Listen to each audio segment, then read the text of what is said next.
Let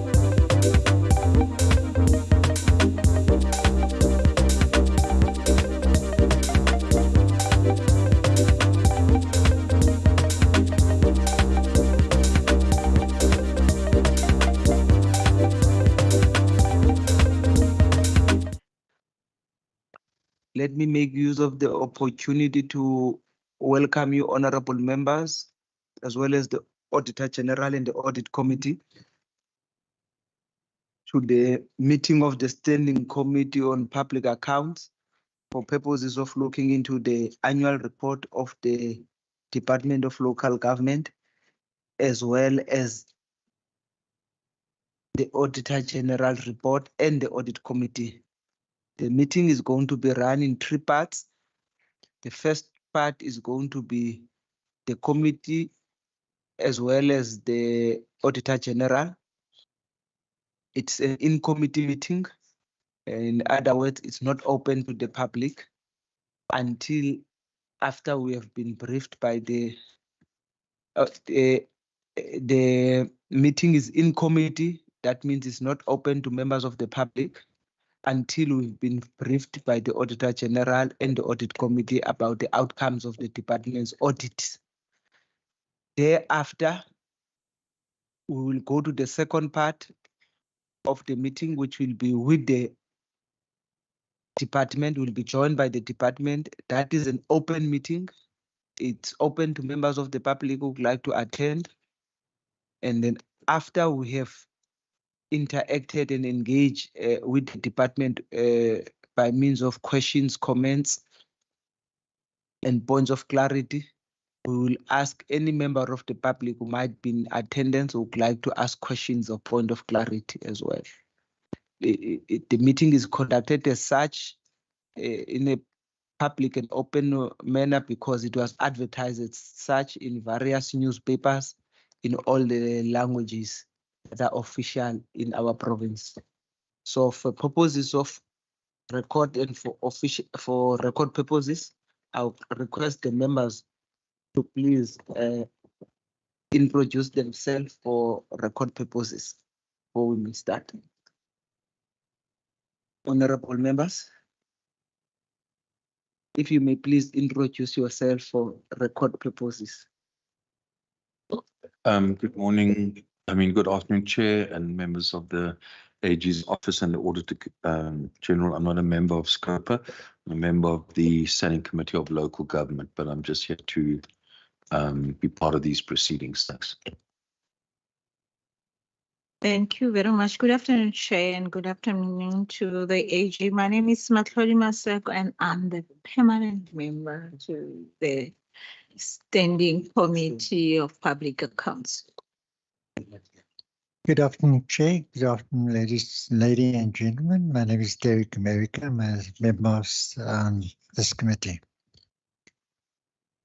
Good afternoon, Chair. Good afternoon, members. Good afternoon to the AG and everybody present. My name is Mbulelo Isaac Silego. I'm a member of SCOPA. Thank you. Good afternoon, Chair, to the members and to everyone else. Member Aisha Kasim. Thank you. Thank you very much, honorable members. And I'm sure you have seen today we have not been joined by Honorable Nkondlo. She unfortunately is unable to join us today because he had to attend to the doctor. So she has been booked off sick. Now, honorable members, what we'll do then, we will then go to the Auditor General's report as well as the Audit Committee's report. What we'll do, we'll hand over to the AG to talk us through the report. Like we normally always say, you don't have to read the report word for word, just talk through it, raising those salient points that you think also needs to be drawn to our attention. And I think also the Audit Committee as well will request to do the same after you have finished. Thank you very much. AG.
word of welcome to the minister, the HOD, and the rest of their delegation of the department.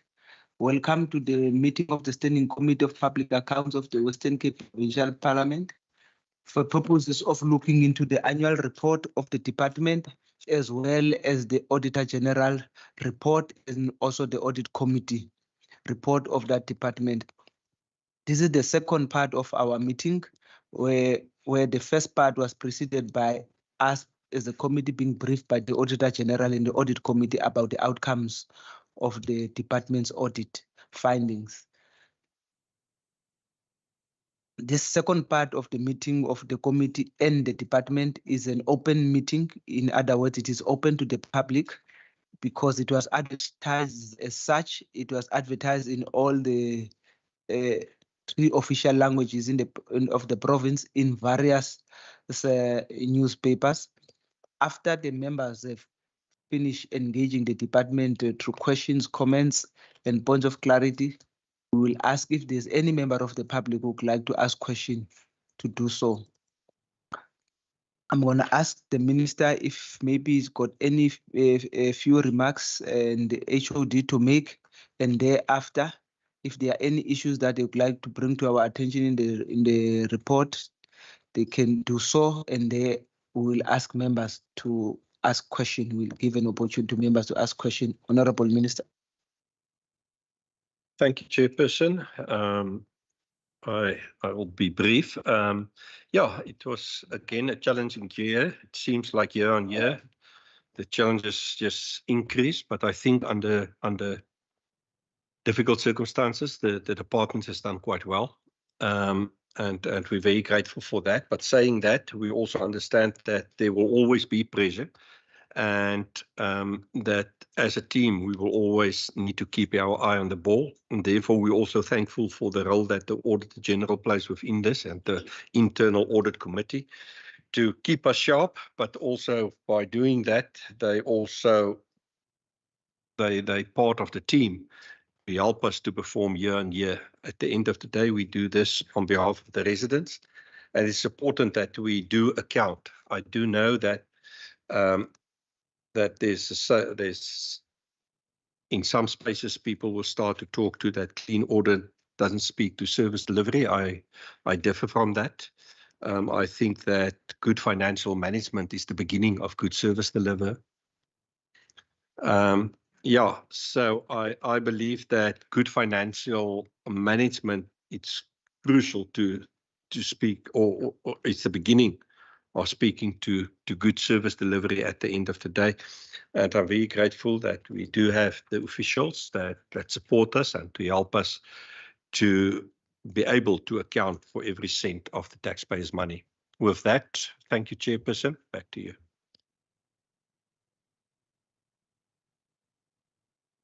Honorable Minister. HOD, is there anything you'd like to say before we start?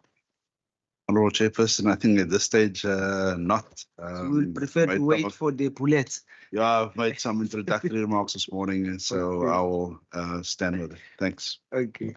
Now, honorable members, what we normally do, we'll do as usual, you know now the drill. We are going to be concentrating on section C, section E, and section F of the report. Then I will ask members to ask questions on those sections at once. Each member that asks question, he will ask, given an opportunity to ask question on C and E and F. Honorable members.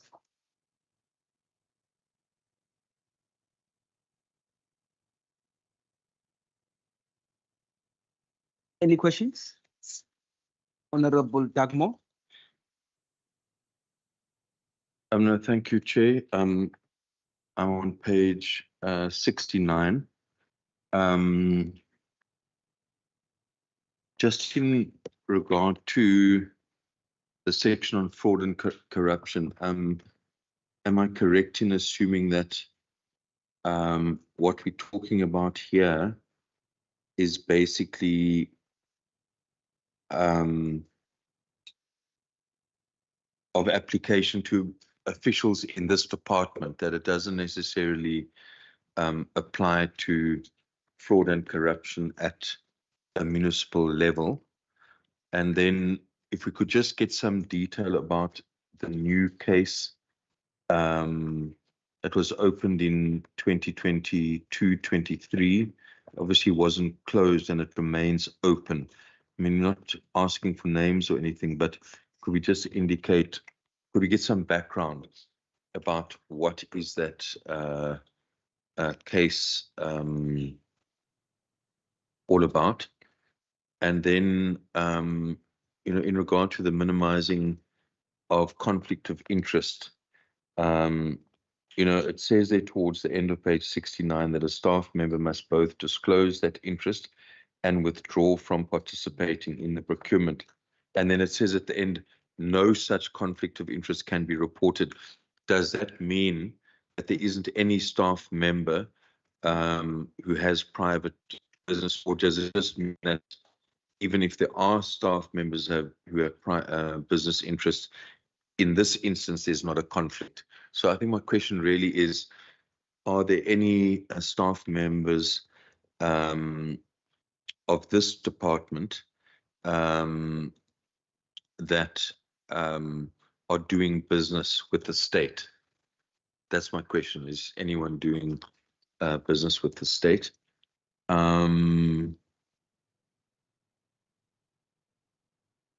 Yeah, and then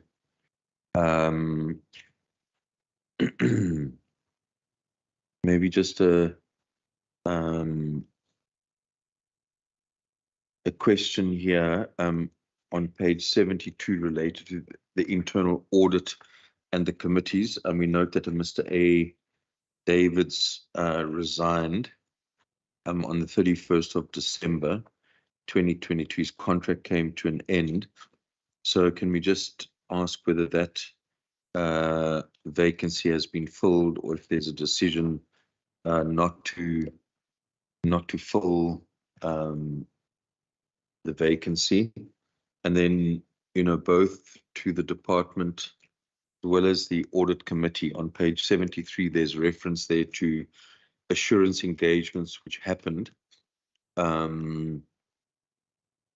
I mean, they were approved and then they were also completed. And I'm in particular interested in the one around transfer payments, because in other parts of this document, and it's an issue that the standing committee raised as well, you know, just concerns about transfer payments. There's a recognition that we have different timings for financial years, but there is a great concern that, you know, whether it's a supply chain management, we've also asked the department to give us an update as of the 30th of June this year, whether those funds have been spent. But in that discussion between the audit committee and the department on transfer payments, were there any proposals made about how to deal with that?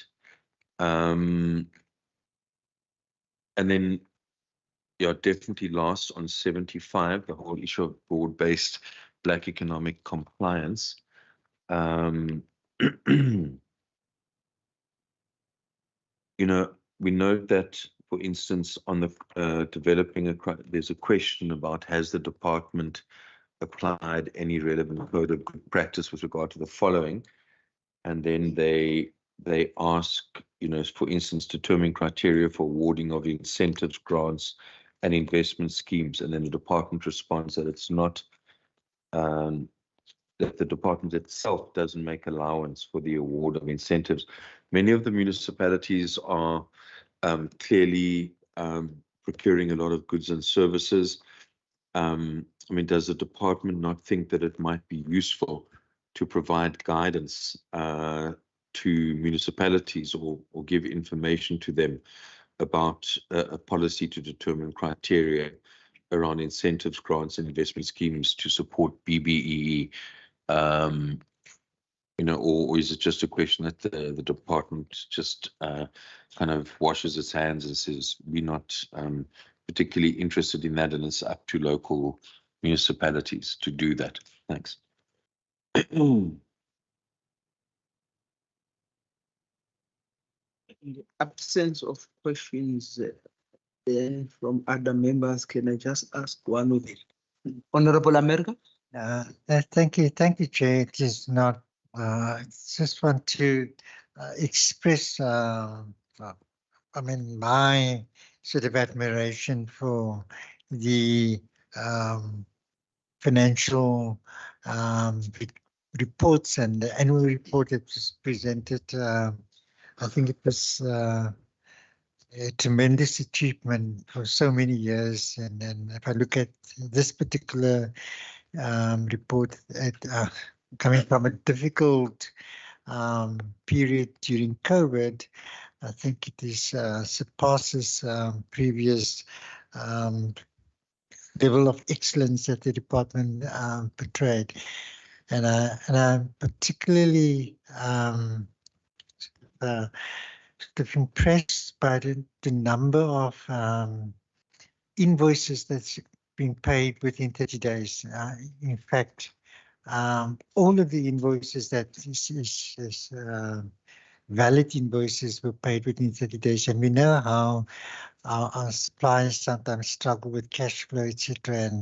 And if we could play a role in ameliorating the sort of suffering that our businesses as a result of load shedding place by paying the invoices on time, and then we should play that role. And this department, of all the departments so far, has demonstrated that it can be done, and perhaps there's lessons that they can share with us, that we can share with other departments. But from my side, also in terms of how fruitless and wasteful expenditure and irregular expenditure have been sort of reduced to insignificant amounts. It's well done from my side. Thank you, Chair. Very much, Honorable America. Earlier on the briefing with the Auditor General, Honorable Minister and HOD and the department, on page 9 there was a selected program. From the selected program, only one indicator was not achieved, and the reason for the underachievement of the target is included in the annual report on page 38. I don't know whether is it possible that maybe if the department can just elaborate more as to the non-achievement of that indicator, which is listed.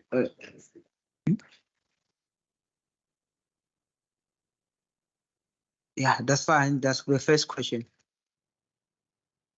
And the second question I had is again on the non-filling of posts, which is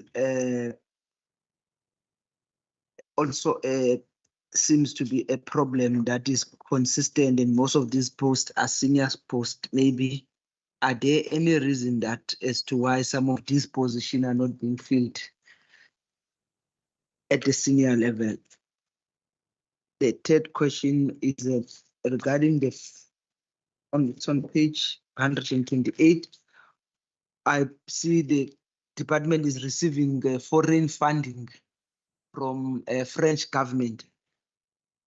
It says there that the Sustainable Infrastructure Development and Financing Facility Program, which is implemented by the department with the support from the French government, through the agency franchise, the development is tailored to offer solution to infrastructure. How much is this funding, and maybe what is the rationale behind? How was the department identified for this funding? The last question is on page 133, paragraph 23, the material misstatement, where the Auditor General said that I identify material misstatement in the annual performance report submitted for auditing. Is it possible maybe we can just the department can elaborate more as to what was this material misstatement? Thanks very much, Honorable Minister.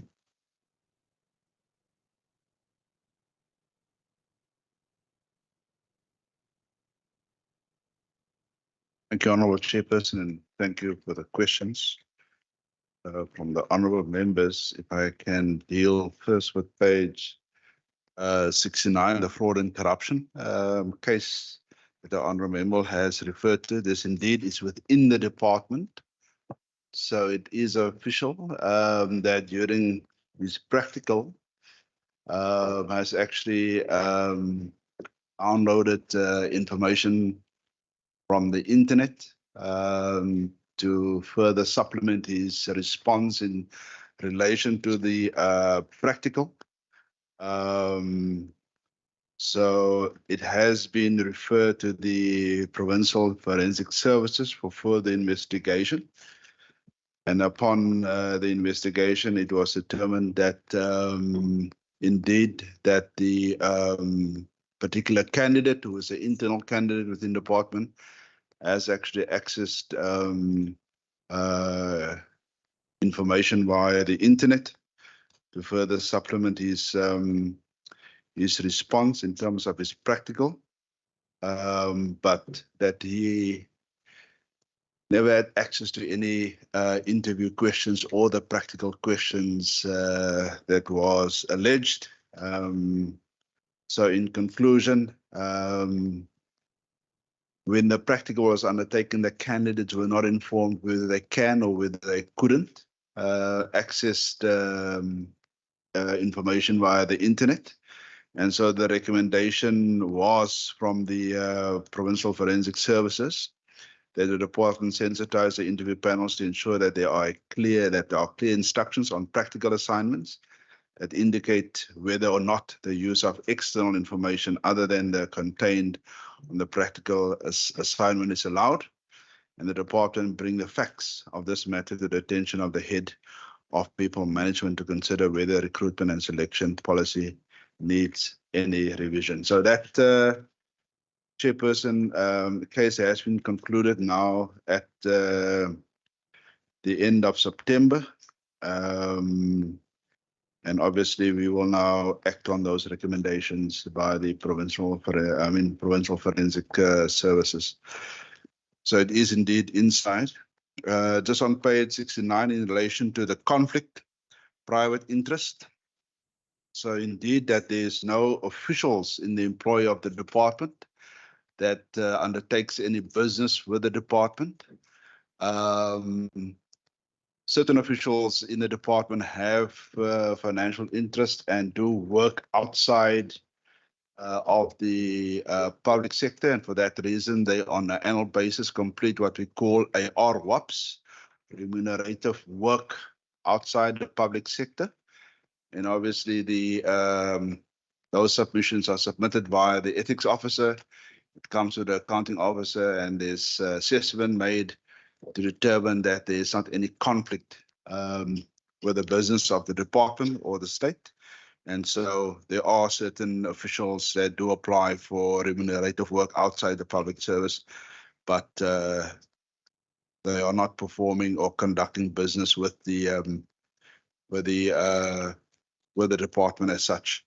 So in terms of page 17 on the audit committee, the composition, the fact that Member David's his term has come to an end.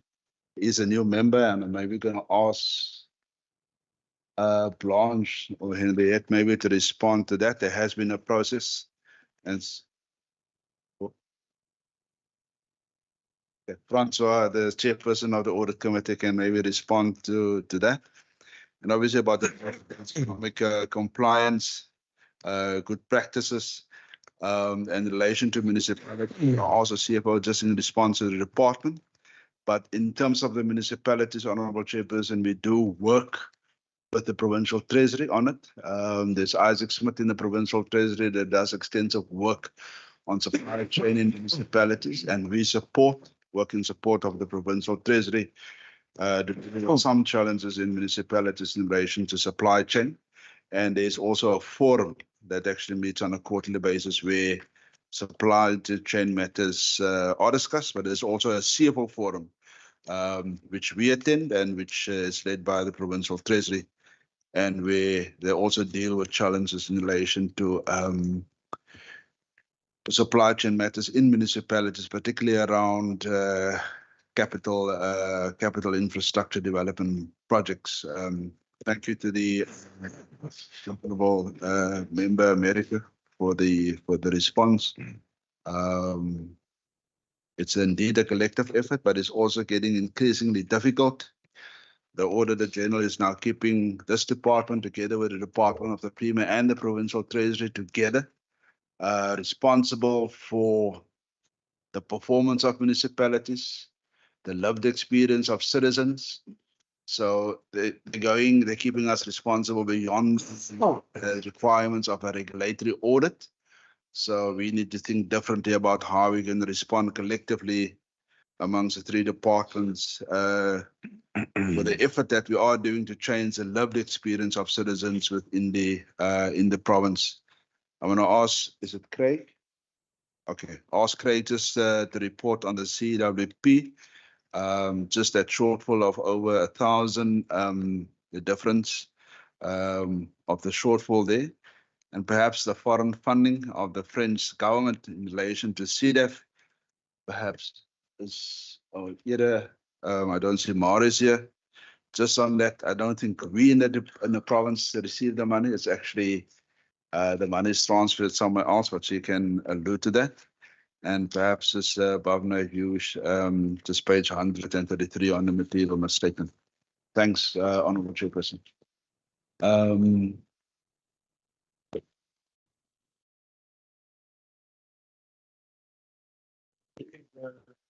Question in terms of why the underperformance for the community work program is related to key participants exiting the program during seasonal farm work, because this is a target that's set by national, right? And CWP participants are expected to work 8 days a month at 120 rand per day.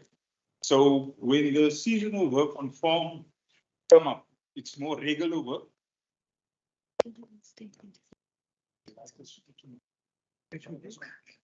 Sorry.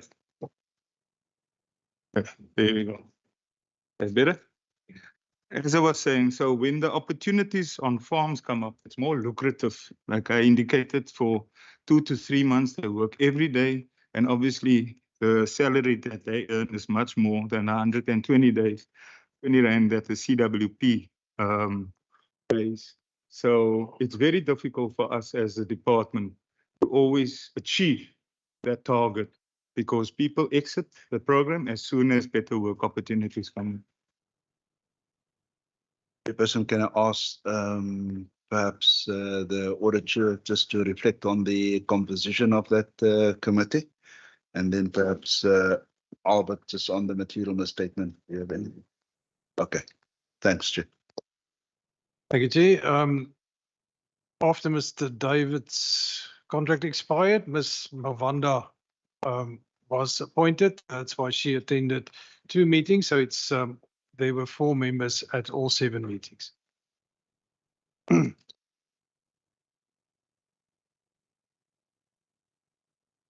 you. Thank you, Chair. I'm responding to the issue of material statements, misstatements that was identified, which was since resolved. When we're doing validation, we first do it internally. And we check in terms of the validity of the things that are being reported. And also we try and see in terms of the impact of what we are reporting. And when we were checking our validation, there was a program where an achievement was indicated as one of the COVID-19 report. And it was done in the previous financial year. But when we looked back in the previous years, we identified that there were programs, sort of reportings that was done there, and some of the issues which were there were similar. But during our validation, we noted it. But I think during that time, it was an issue of difference of opinion. in terms of whether we should have included it or not included it, but I still believe that we did not include it, but we were told we should include. So for me, it's just a difference of one figure. So that's why the issue of materiality. It's on CDEP. Thank you, actually, Chairperson, honourable members.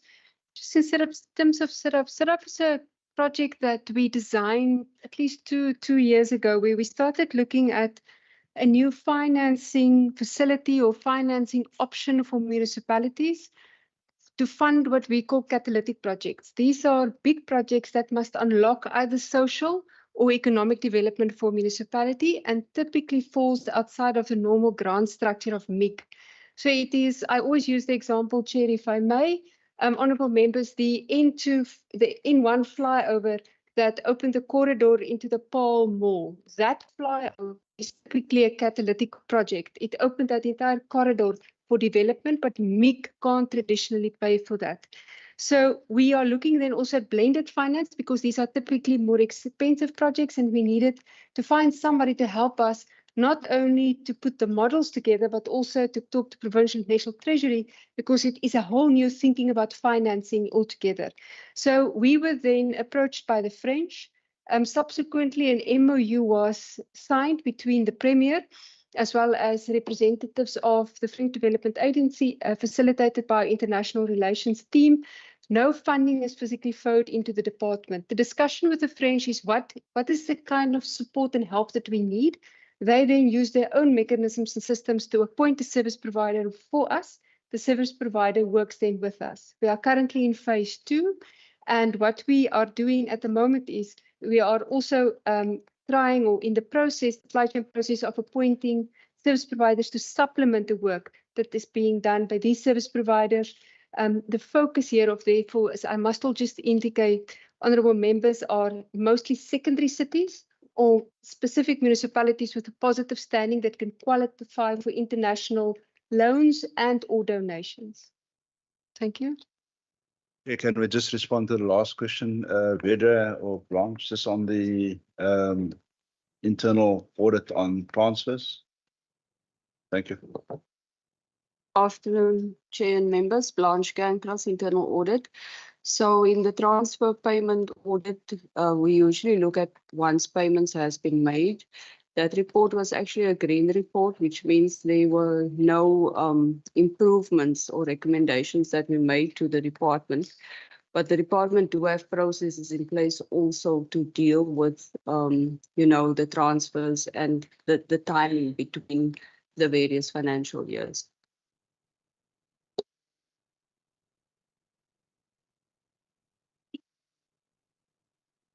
Just the French funding, they just approached the department out of their own.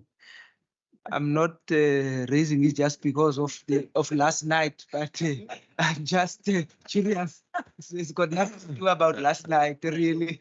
Yeah, because It won't happen again. Yeah. Won't happen again. So they just approached the department. There's actually a group that requested to see us, but they wanted to identify municipalities that's in good standing, good governance, and so on, where they know that the funding will be used for the intended purpose. And they approached us. The Honourable Chairperson is actually correct. They approached the Western Cape government, particularly the park. Thanks. Just out of interest, really, these two last questions from my side. It's on, let me start with this one. On page 145 on provinces and municipalities, transfers and subsidies. 145, transfers and subsidies. Provinces and municipalities. Now, I take it some of these, is it by provinces, is money you get from national. Then to municipalities is the one that you give to municipalities.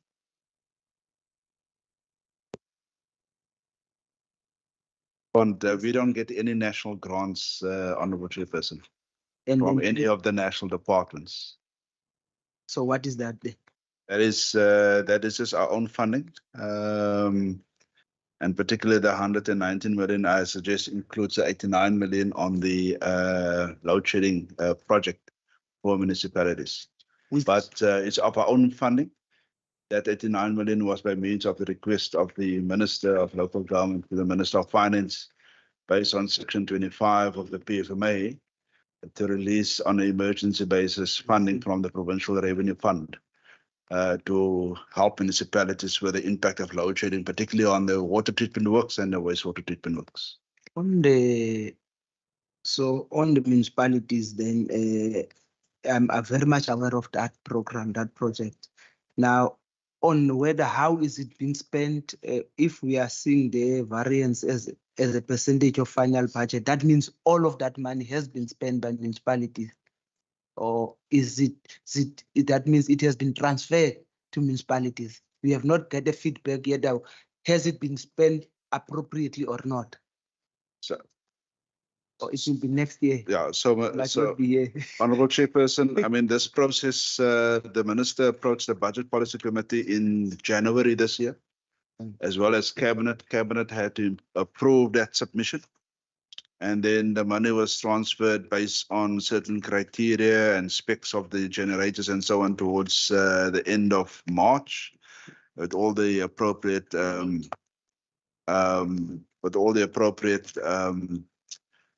contracts and agreements and so on, business plans in place. The money was transferred, and obviously municipalities have started to spend that money. And part of the submission was that the department reports on a monthly basis to the Cabinet on the progress of the spend. And so to date, I think they have spent about 58%. Some of the municipalities have committed the amounts, but it was subject to a rollover process. We've gone with the Provincial Treasury now through the rollover process. And the outstanding generators can now be delivered, for which it will be paid. But we monitor the spend of that particular grant on a monthly basis and report to Cabinet. Honourable Chairperson, thanks. I don't know if you wish to add. Any additions? Oh, now, Jeff, final question from my part. It's on page 143. I know the last time I asked about the question on this on traditional institutional management, I think that's got to do with the assistance and funding to traditional leaders. So now I think we all know that, or I think for many years there has not been existence of traditional leadership in the province. In fact, we're the only province that did not have what you call a house of traditional leaders, because it was said that there are no traditional leaders. But to our surprise now, I think just about every town now maybe has got a traditional leader. I remember at some point when I asked about this 2, if not 3 years ago, there was only 1,000 rand budgeted for. There was 1,000 rand. Now it's 478,000. And it has not been spent yet. And I don't know, with seeing this number of traditional leaders that we have, like in the constituency where I'm deployed in the garden route, I think I can count even with my 2 hands up to and finish maybe my 2 hands the number of traditional leaders that are there. And certainly 478,000 will definitely not be enough if you think about the whole province. And yet, although it's spent, but it looks like, although it's been budgeted for, it looks like it has not been spent yet. What is the reason for not spending it? And then also, maybe, will we eventually have this house of traditional leaders in the province? I think I'm going to leave your last question. It look like I've provoked a question on the. Oh, okay. They are okay. Let's give Honorable Seleko No, thank you, Chair. I just and wanted to- Honorable Kasim after. And Mr. Ving also just because your question also that Western Cape is the only province without a traditional house. I think we just need to correct that because I think Western Cape is not the only province where there is not a house of traditional leaders. But the official will assist us in that regard. And also, I just want us to also talk about the Concord, the Constitutional Court finding the process of recognition of traditional leaders invalid, null and void, and where we stand In the with that province. in the country. Yeah, I think that's why I'm saying, I think we just, for the sake of the chairperson, just to give him just a little bit of info as well, so that we are on the same party regarding this process. Thank you very much. Honorable Kasim. Thank you, Chairperson. Mine is just to go back to the 8.8 million that was underspent. I just want to first get a understanding from the department in their view, what is a clean audit? Because when we look at some of the information that is presented in these files, it's clearly not or in these documents, it's clearly not a clean audit with all the potholes in there. But let me get back to the 8.8 million. The department underspent 8.8 million due to lack of filling critical positions and staff positions. And then can I maybe ask how can sorry, let me just go here. Can you maybe add how does this affect the effectiveness, or were there any delays or any issues with the lack of staff and the critical positions that were not filled? And then also I want to go back to page 69. I see that for the year 2022 to 2023, there was only one case that is under fraud and corruption, only one case for that year. That and case closes is 0 case closed currently, if I'm correct. Is that a critical case, or what type of case is that? And then also, what is the current status on the previous cases? If you can give like an indication, how many cases in that fraud and corruption specifically you still have to conclude. I'll leave it there for now. Thank you. Thanks very much, Honorable Kasim. So, Chairperson, I'm going to perhaps just assist my colleague Albert, but he's got all the knowledge around the Khoisan and so on. So, it's as he explained this morning, the legislation is suspended of the Khoisan traditional leaders legislation is suspended. The validity of it, or the invalidity, is suspended. It gone to court. There's a certain group that took it to court. Based on the parliamentary public participation process that has not been followed, the court judged that the legislation is therefore invalid because the compliance with the public participation process, the parliamentary public participation process, has not been followed. But the court also suspended that invalidity for 2 years and given the Department of Cooperative Governance on a national level the opportunity to correct it. As Albert explained this morning, they've also obtained a legal opinion and to see how to proceed. But the department, the national department, must now take the legislation back to Parliament and ensure that the public participation processes, the consultation processes with all the affected groups and with civil society is actually followed.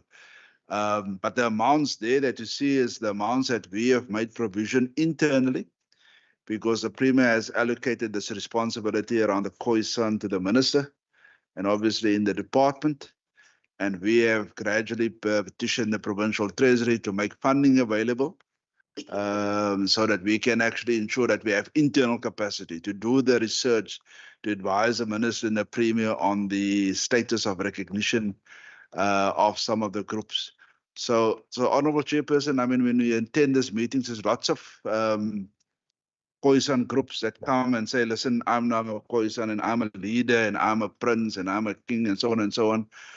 but it's difficult to acknowledge them because they haven't gone through the legislative process of recognition and so on. So it must go up north and all that.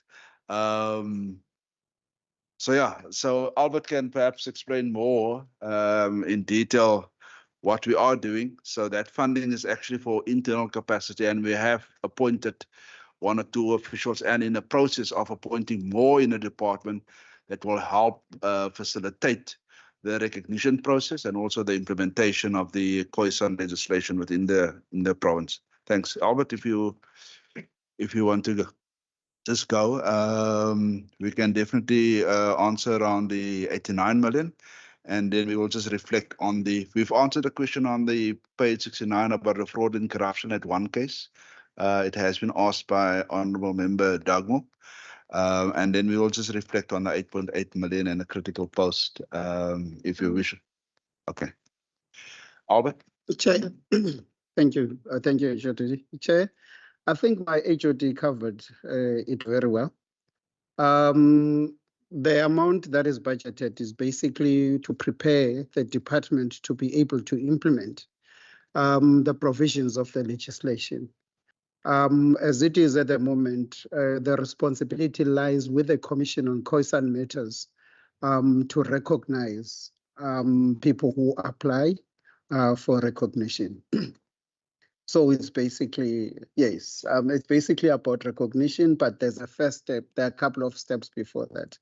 The commission was established and people have to apply. And when they apply to the commission, which is responsible for investigating and also looking at those applications and then making recommendations to the national minister, who will then also send the information back to the premier here in the province to look at the information.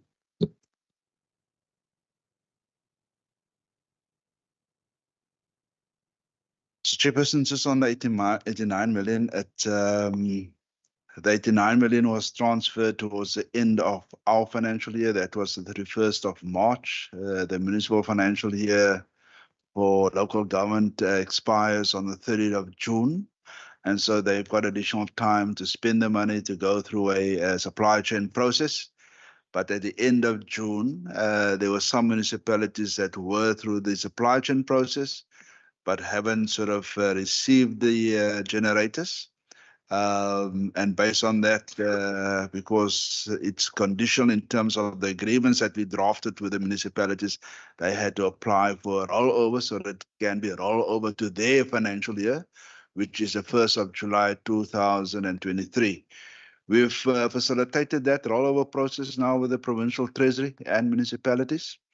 And that process has now been concluded.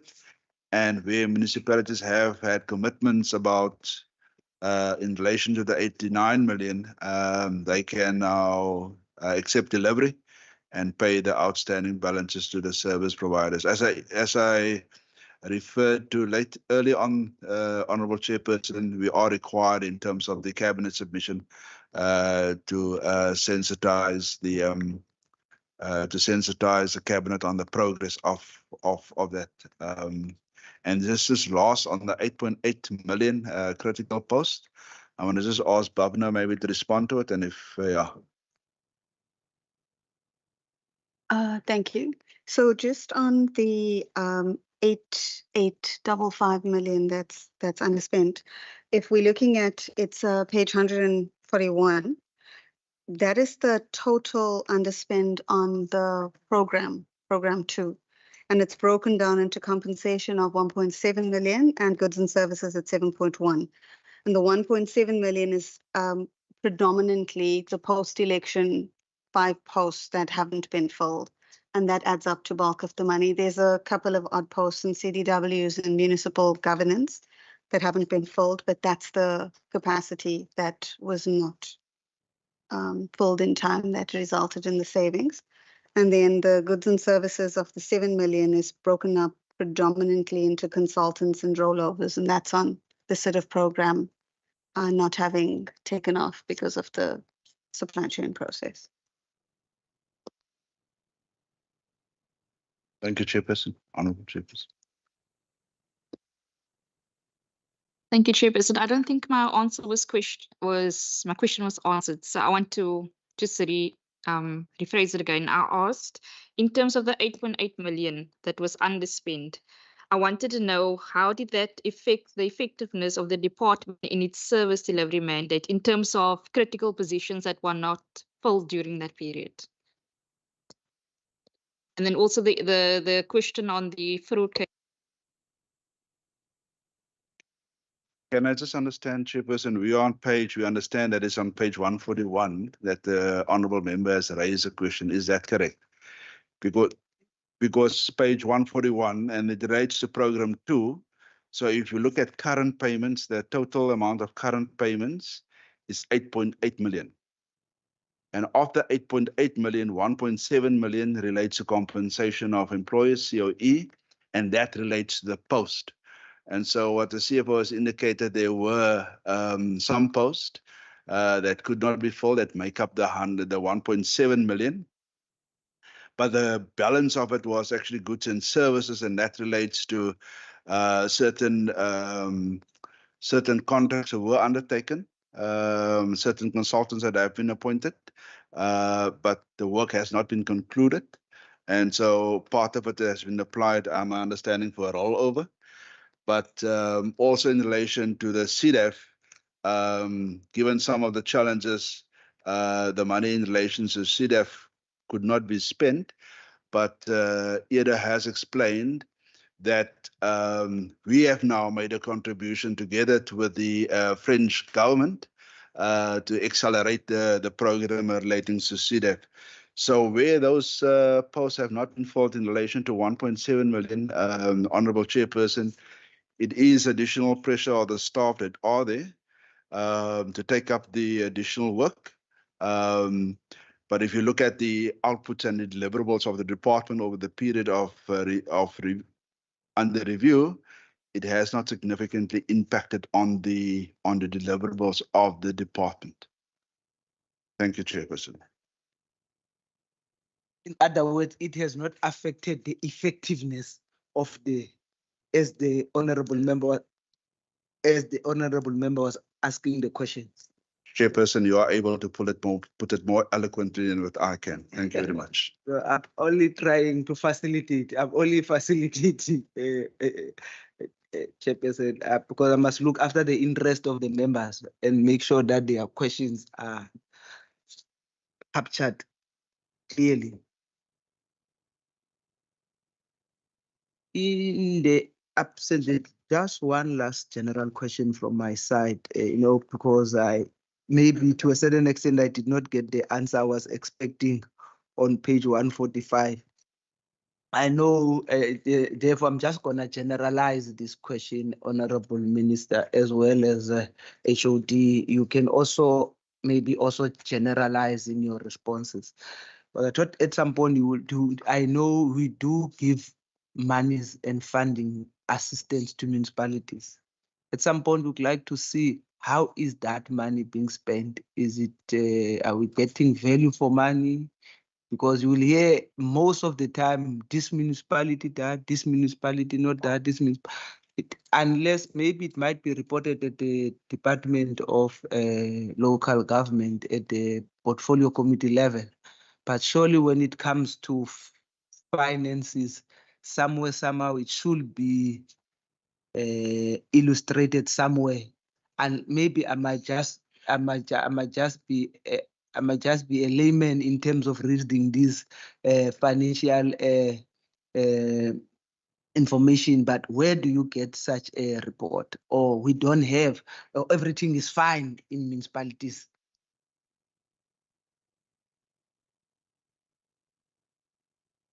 Chairperson, yeah, it's just given our regular monitoring and support of municipalities, we are aware of certain risks in certain municipalities when we transfer funding. And it's, I mean, this particular province and the 30 municipalities are not immune to that, some of those risks. And so we are aware, and when we are aware of possible risks, that the funding could be used for unintended purposes or for the intended purposes, other than the intended purposes. What we have done in the past, we've liaised with the municipality and we've indicated to them a letter of commitment to say this is a funding that we are going to allocate to you or want to allocate to you for this particular project based on the business plan that you've submitted and so on. And we then advise the municipality to proceed with the supply chain process, the procurement process, with all the necessary council decisions and arrange with them that when they undertake the project, whether that's in part or in full, particularly around the infrastructure projects, that they then submit progress reports, submit actually delivery notes with invoices. And as I say, in relation to infrastructure projects, we then ask our engineers and our project managers in the department to go validate and confirm that the work has been done. And apart from the municipality signing off, we ask our engineers also to sign off. And then when we have that documentation, we ask them to pay, and we will then, on the basis that they've paid, we will then transfer the money to them. In other instances where there's good governance and we know that the municipality will do the right thing, we transfer the money based on signed agreements and so on, and we transfer it in advance. And in instances where we have established that municipalities have not spent the money on the intended purposes, we actually request that they pay back the money, particularly so if it has been used for operational requires or other purposes. So the agreements that we sign with municipalities require a quarterly monitoring so that they give us feedback on the progress.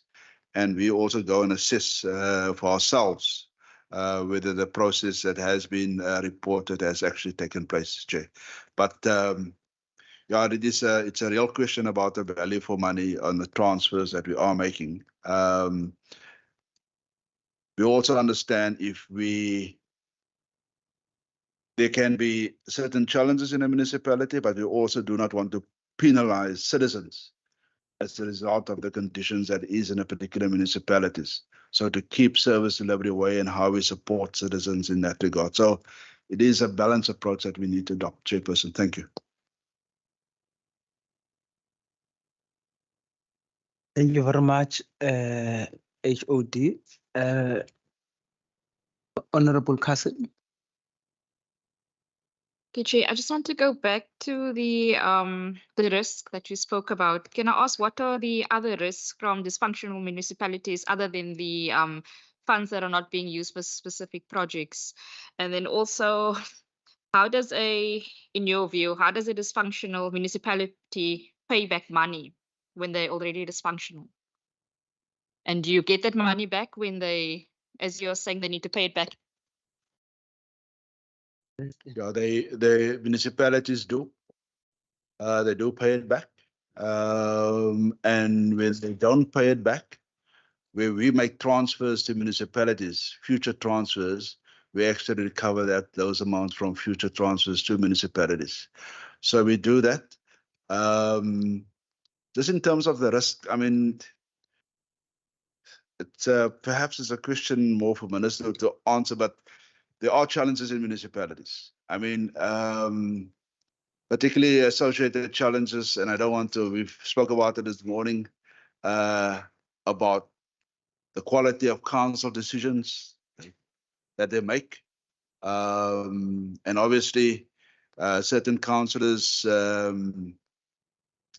do not make necessary sound council decisions, and it creates a challenge for the department. Obviously, that it impacts on the finances. The quality of the decision depends on the finances. It impacts on governance, the administration. It impacts on service delivery and so on.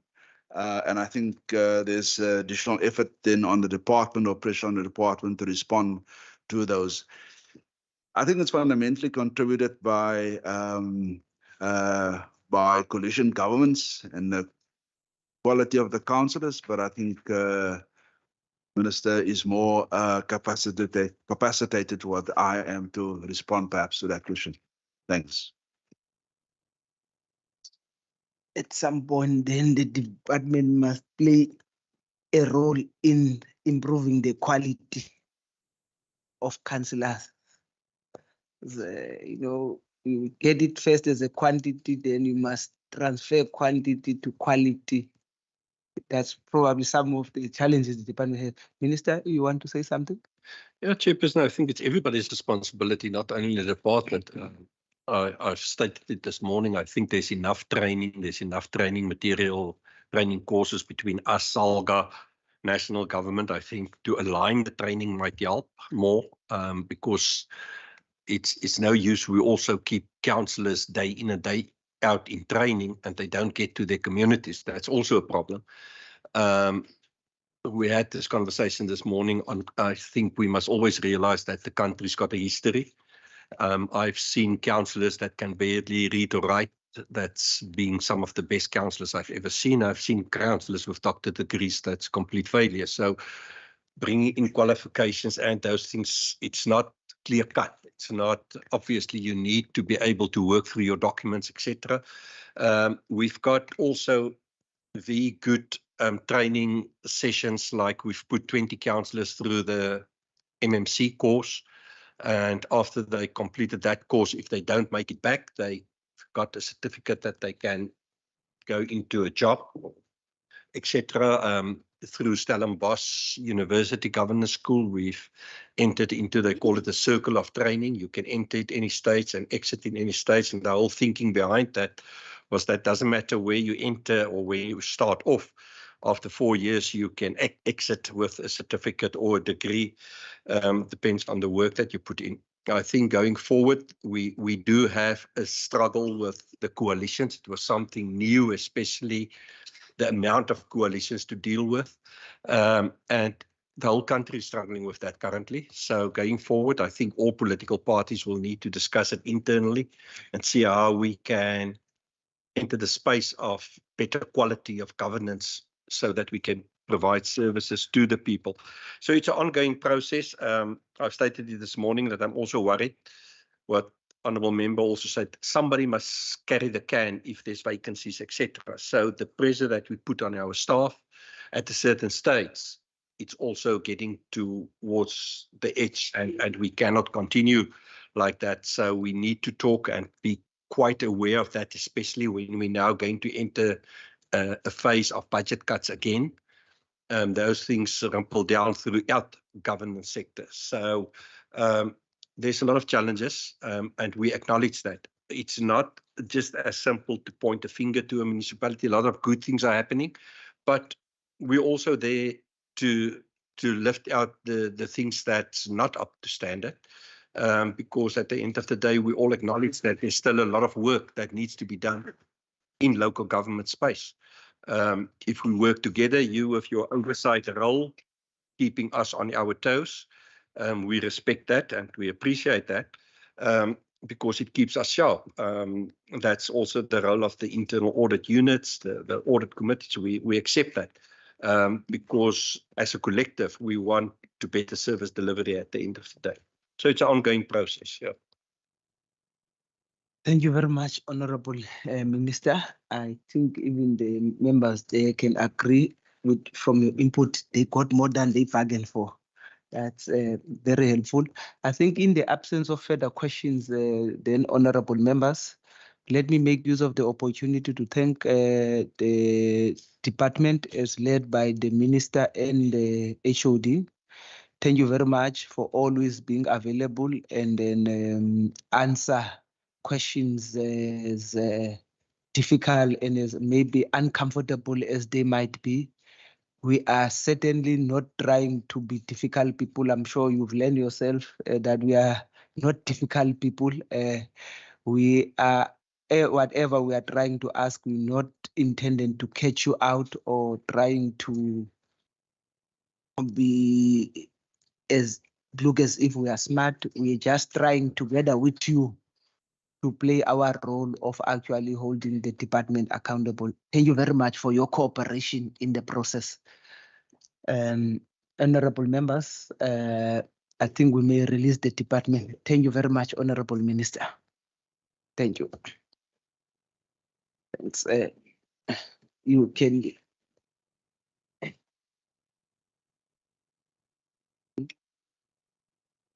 Yeah, I think from our side as well, we are finished. No? Yeah. Thank you very much, honorable members, also from your side. And then we'll see each other tomorrow again. The meeting is adjourned.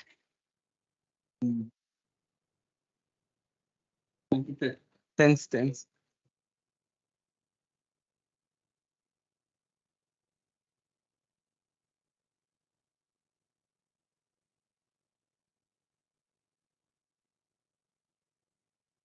So it is.